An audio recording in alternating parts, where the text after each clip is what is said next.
everybody, and welcome to another one of my Ascension Messages. My name is Bobbie Richardson, and I will be your guide for today. So today I am going to tap into Gaia, into Mother Earth, and specifically about a place called Gobekli Tepe. Don't forget too that I have classes coming up bi-weekly. They're called Teachings from Higher Dimensions. This week's class is going to be on telekinesis. I'm really excited to share with you what's going to come through with the telekinesis. So yeah, they're only $20 a class, and if you want to book in, the booking should be up on this video or the link down below through my website, www.codestoanew-reality.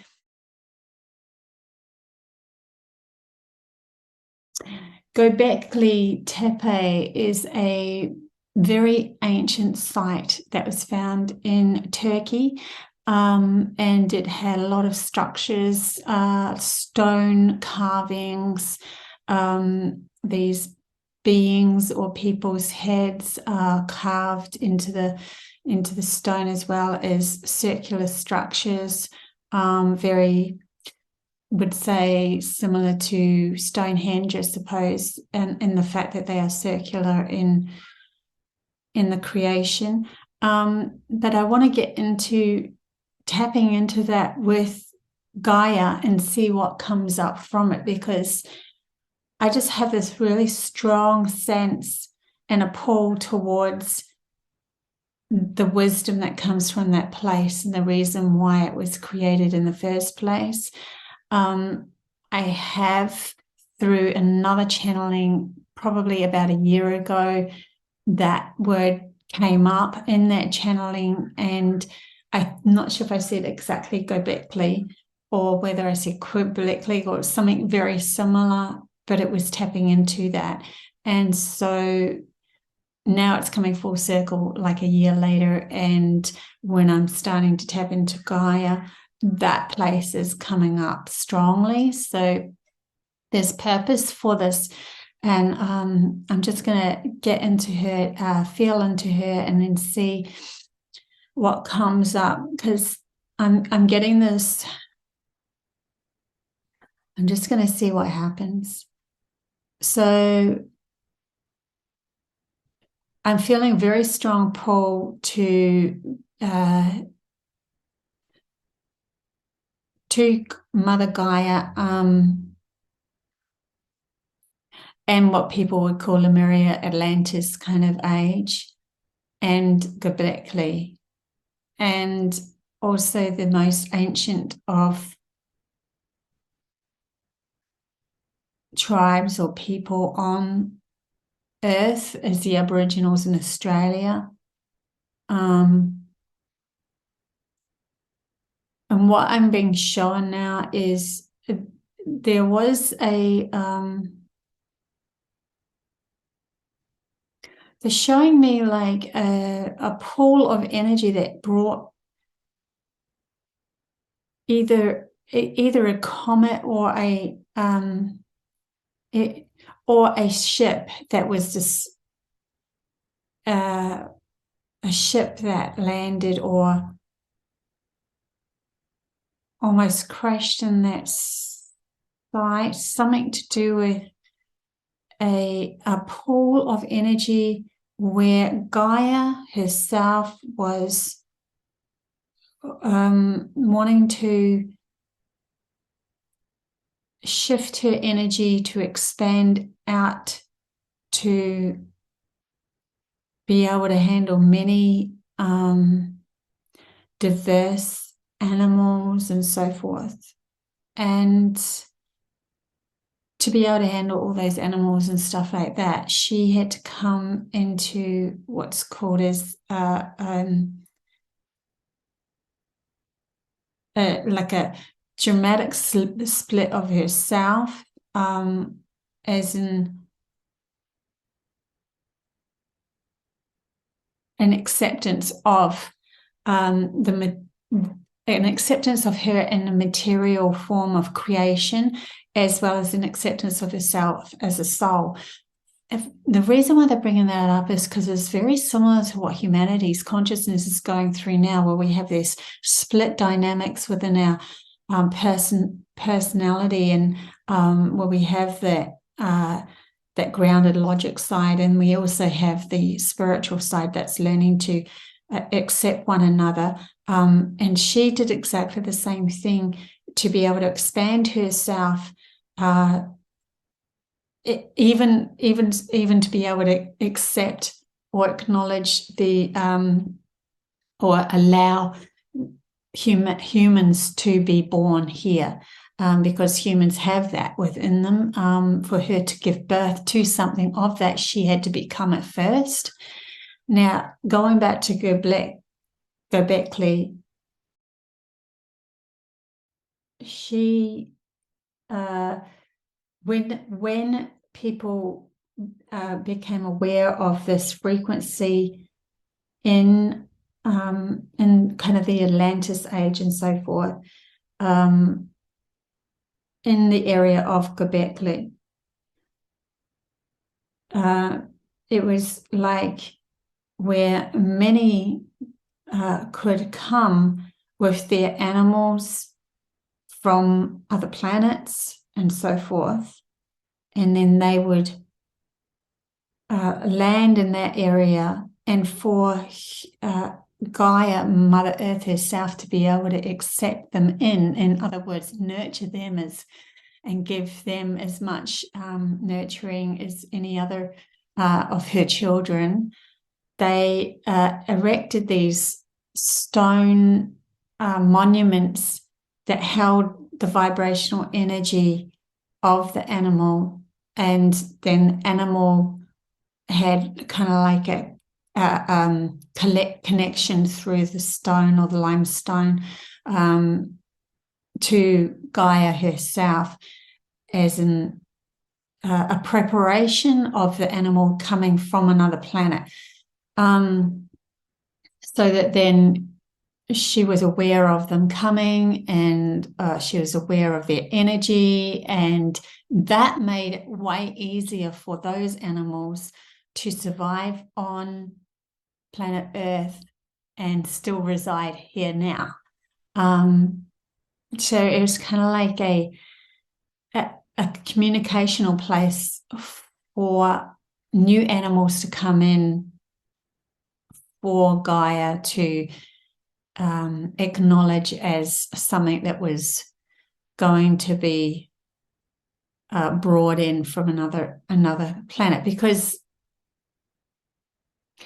other animals that resided in all these other different planets, when they decided there was I'm not sure whether it was Anunnaki. She's telling me another being that had there was so much more than what humans nowadays have only a small amount of understanding of what was really going on back then, but there was a lot more beings that resided on Gaia from other planets that actually worked together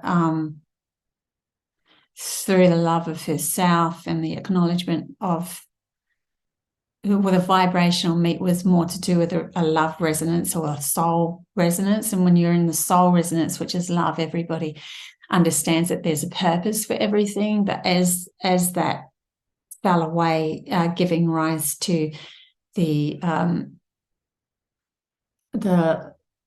earth expanding and into only logic and outside world for humanity to have purpose of that. See, everything's still held in the vibration of soul. It's just that humanity's consciousness went away from that. And so the story develops through that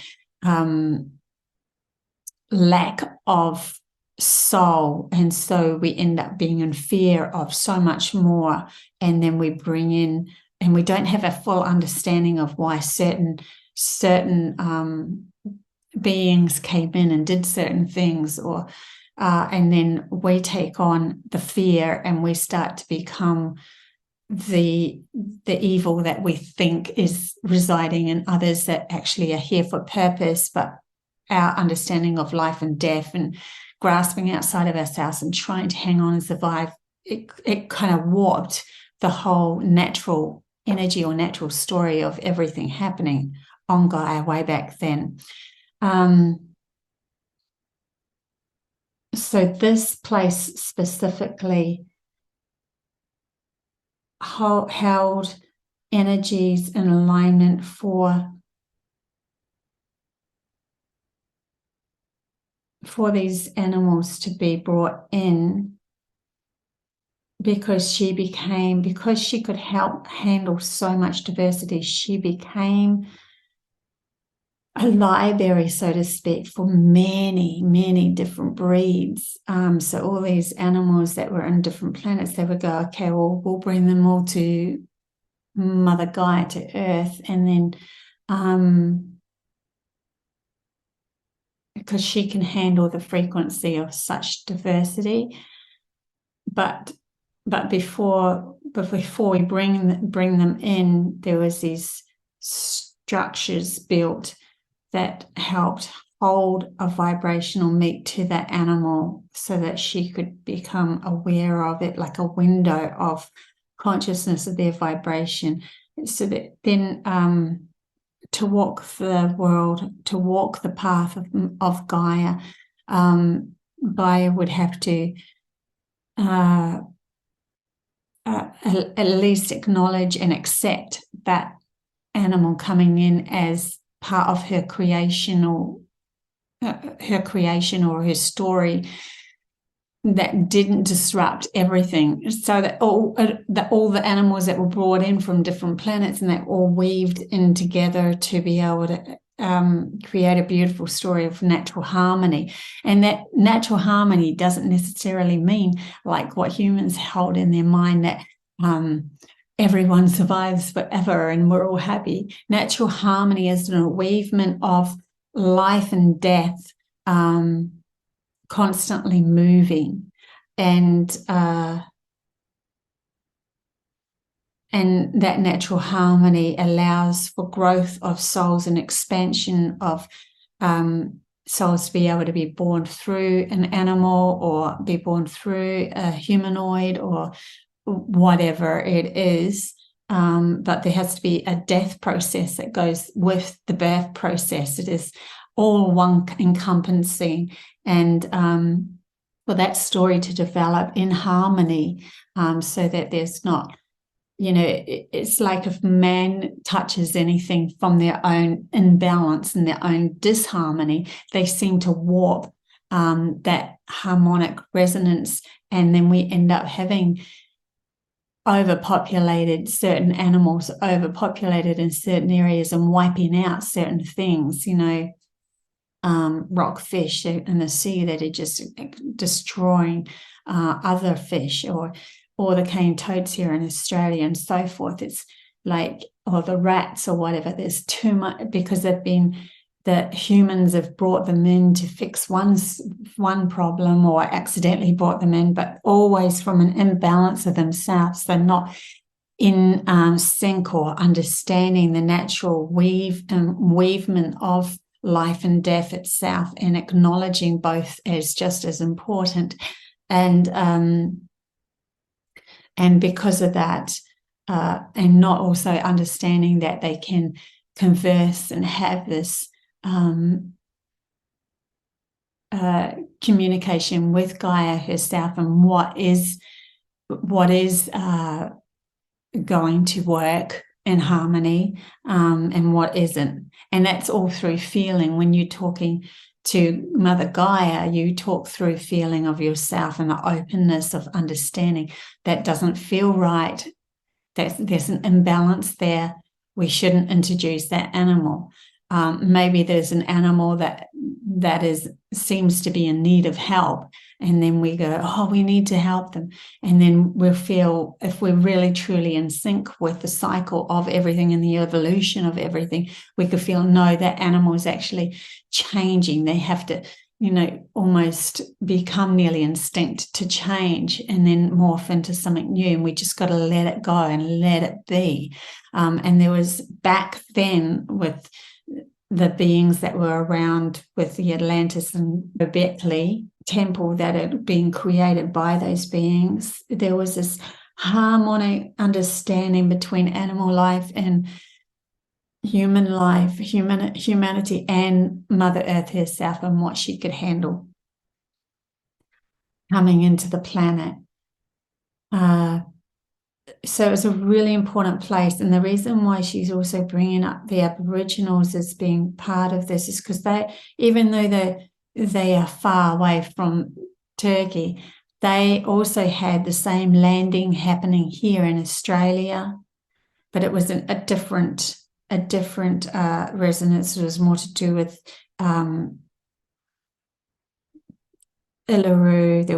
There was another structures that were built through the shift in humanity's consciousness way back then that was infusing two different breeds, Pleiadian, reptilian, draconian, were both had their time with the humanoids that were present, the Aboriginals that were present, so that they could have this dance of understanding themselves better and learning through what story they were going to develop, but still being connected to their soul through their dreaming. And they had all these stories that would come up, and then those dreamings and the stories would end up bringing through a new path for humanity to carve, or the natives to Australia, their way to carve a new path or a new collaboration with Gaia herself, and understanding everything to do with when the crabs were out, that meant they move to, or when some certain flower was pollinating, then they could move to blah blah, when the crabs will be out, and all sorts of things. So they constantly traveled through Australia and understood the you could be called nomads or whatever, but they were always following their souls, knowing that they would be taken to a more abundant place every time they took a step or walked through on the soil of Australia. Those same people, and they carved things, and that's also holding information there of the story of the landing of these beings that helped the nature of humanity's quest to be more at one with Gaia and still connected to their soul. So they held this vibration on me of balance for the longest time.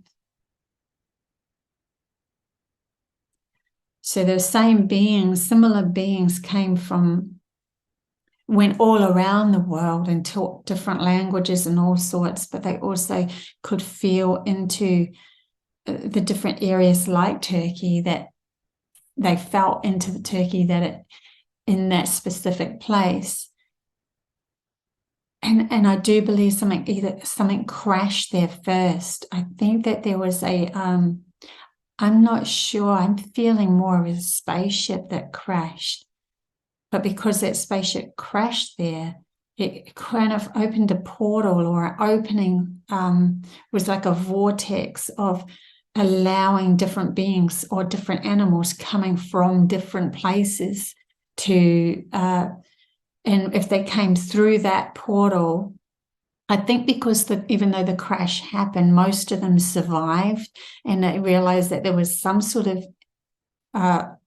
energetic link to Gaia that she allowed them to, through her understanding of what was crashed, or beings that were crashed, there was a more of a acceptance of way more, in that in that vibrational meet at Gobekli, Tepe.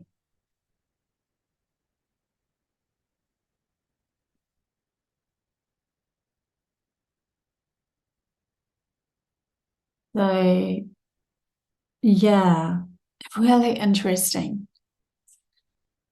So there's all these specific places around Gaia that back in the Atlantis age, they knew the energy or vibrational meet that would either help other animals be accepted, or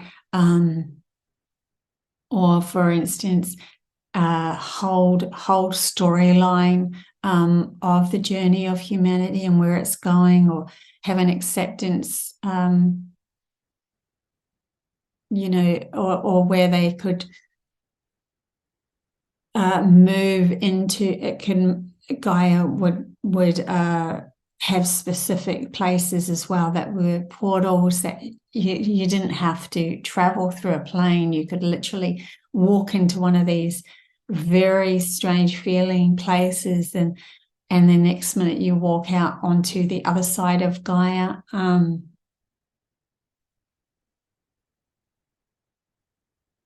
And even there are places that are energetically linked to different planets. So there's actual physical places that you can go to that are energetically linked to Pleiades, energetically linked to the Anunnaki, even the Draconians. It's allowing these energies to come in through those portals. At that point, there was an understanding from Gaia of that being that was coming in, what the gift they will bring in, and everything brought in a gift. Even though from humanity's standpoint of view right now here, and what we're facing off with, the dynamics of a certain race that's trying to overpower us, and we now see that, and ones that tried to help but didn't even help, but tried to in the past and kind of muck things up a bit. There's all sorts of stories that did develop through humanity's lineage. If we open up our minds enough, we can actually start to understand a bigger picture. And that's what Gaia did. She understood the bigger picture. She could see and feel into what was an acceptance through a natural evolution, and she allowed the evolution. She allows the evolution to take place. She doesn't try to plug it up or stop it or anything like that. She allowed humanity to go on their journey of locking down their connection to their soul, and with that, the connection to Gaia and Mother Earth, and be taken over by an outside force that was going to control through logical brains, that they could create only things outside themselves, and all their life they just kept on seeing everything as only outside themselves that wasn't of any importance. But she also knew that there would come a time, which is right here, right now, where humanity was going to start taking back balance, bring in that soul awareness again. And when you bring in soul awareness, you bring in way more than just this one life. You're bringing in a lot more lives. And with that, the power of who you are authentically, what you're here for. So there's going to be a lot more people waking up to this understanding of their passions and desires, and why they're here to create specific things, and the rules and the laws and all that were enforced over humanity's consciousness to keep us in a limited space are breaking away. And it really even has nothing to do with those that are in charge. It really is the energy that is upon humanity's consciousness at the moment to evolve us into something completely different. And it's where we want to go. We want to start to unify both soul and our experience of being able to build and operate outside ourselves. We want to unify everything together so we become in sync with Gaia, creating beauty with Gaia, on Gaia. We will create the most beautiful and wonderful things from here on out through love and acceptance of both sides of ourselves. And any of those that were just trying to hang on tooth and nail to controlling many because they felt so lack within themselves that was the only way they could feel they were important enough, as many souls as they could be under their covenant. The more souls they had, the more lack they felt, that it would just be an implosion within themselves of feeling even more lack. Why? Because when those souls decide to wake up and leave, they feel a bigger hole, and then they end up feeling even worse than, the more people that they had under their belt, the worse it feels when they all wake up. And that's exactly the same that goes for some human that's literally got wealthy and really, really been born into wealth, right? And always had money. And then all of a sudden the parents just go, no, you're not having anything. And you have to walk around trying to figure out how to work in this world from a different perspective, because the wealth is now taken away from you. But somebody who's been brought up with no wealth and then made wealth, and know that they can make that wealth, they have the tools to actually create it. So these people in lack of, who have had many people underneath them that are humans that are underneath them and being in control of them, when we start waking up, they're going to feel very, very in lack of. And that's why the grasping starts happening and the stories start to develop and so forth. So Mother Earth wants us to realize that there is a natural process of life and death, and neither are any more important or any more worse or bad or good or anything. There is no difference. It is the evolution of life and death. It is the evolution of evolving into new things. And so it's all to do with trusting ourselves in these different choices that we're going to be making, because we are going to start opening up the Pandora's box of the soul. And that Pandora's box can lead us into many, many, many dynamics, because each and every one of us is uniquely us, just due to the fact that our soul has taken a unique path, and has a lot of information and wisdom that's held in the imagination and held in the frequencies and held in the love and compassion for oneself. And then that bleeds out to the outside world. And oh my gosh, I feel so much beauty when I feel connected to my soul, because I do myself. And then when I'm feeling that vibrational meet of understanding, just even when I click into or link into Pleiades, that feeling is so beautiful. Now, to be able to ground that, I could see beauty being created around me, and freedom of choice, to be able to explore without red tape and councils and all sorts of stuff. It's just freedom of understanding who I am, and trusting that I will always be given a path towards creating that, because the dynamics of the structure that was held us into such a strong logical understanding of us as only outside ourselves, had to have a lot of rules in place to be able to, because no one trusted themselves. So we all look to something higher or bigger, and outside God and all that sort of thing, where God resides in every single living thing. All is God, everything is that, and you, for your own observational point, is God itself observing life. So God's love, it's just that. And so when you start to observe life through love starts to reflect back to you, and you are shown a path when it is in direct link with your soul. And so you start to, even though at the beginning you might feel like everything's falling away from you, or things are breaking, or things are not working well, it's literal shuffling of the energies involved. So yeah, I kind of feel like we're still with Mother Earth, we're still with Gaia, but I'm also bringing through oneness energies as well now. So we're bleeding into oneness, and that's okay. I just want to go with this where it takes us, so we get this better understanding. But there are definitely places on Gaia that have they have these really important vibrational meets with Mother Gaia herself.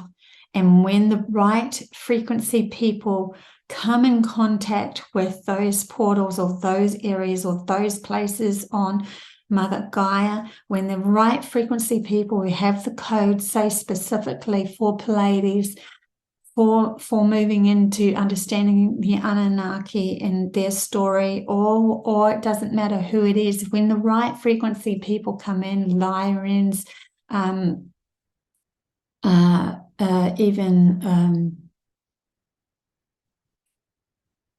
the Greys and so forth, anything that Gaia is allowed in, there is a specific portal that can help us, or a specific place, locational place, and it's not like that you can go to and then you will open that vortex up, because it's energy meets energy of likeness, and it's like the chords. Say, I'm just going to take Pleiades for instance, because that's what I'm closest to. The chord, the natural understanding of Pleiades comes through the person then can speak it out to everybody else.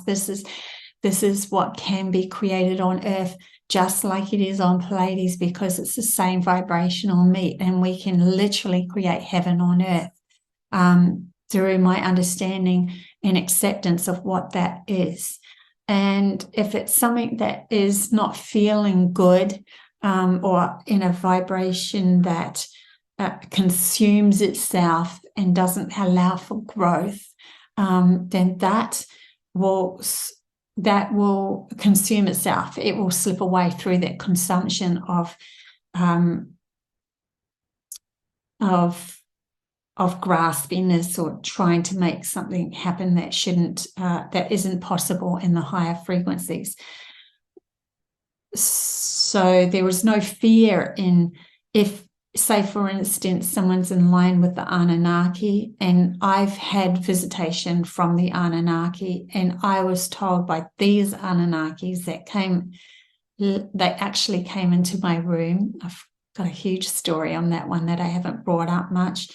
And when they were standing in my room, they put me through a bit of a test to see if I could handle their power. They're extremely powerful beings. But through love of self, the power is all there in meet. And so they were teaching me that the Anunnaki did have a part to play in the history of humanity. But then they shifted in just recently when they came back. They now could see how humanity's consciousness and evolutional process could actually relieve them from anything that they felt they did in a it wasn't in the worst way. It was just they were teaching us how to just survive on Earth through our logical brain, because we did have a disconnection to our soul, and the universal language of telepathy out the window, because that needs to be felt, and its connection to the soul. So with that being out the window, they came around to most places, including Gobekli, and they came to quite a few. They came to Egypt. And they taught us how to live our life through only logic being the main dominating energy, because that's what humanity's next lesson was. So they taught us how to farm, they taught us reading and writing, they taught us language, and they went around many places and did that. So they have a specific story that was interwoven into humanity's consciousness. And when we start becoming more balanced, we can see that story much clearer. And then we don't see them as the big bad guys over there, because they now see us, and they're now, were the ones that I saw, I'm not saying all of them, but the ones that I saw are now sending love vibration through humanity, asking us to evolve and grow and expand through the pressure of the draconians pushing us into a place that's really scary. Because when we see that that they're no more powerful than us, because at the point of essence of ourselves is love, nothing can be more powerful than that. Because we can all, through love, we will always find through our imagination a new path to carve, a new story to develop, and anything that's pulled over us will not have any effect on us whatsoever. And they won't even have the strength to be able to hold it all together, because they'll be consuming within their own natural and imbalanced nature of each other. So yeah, it's quite deep.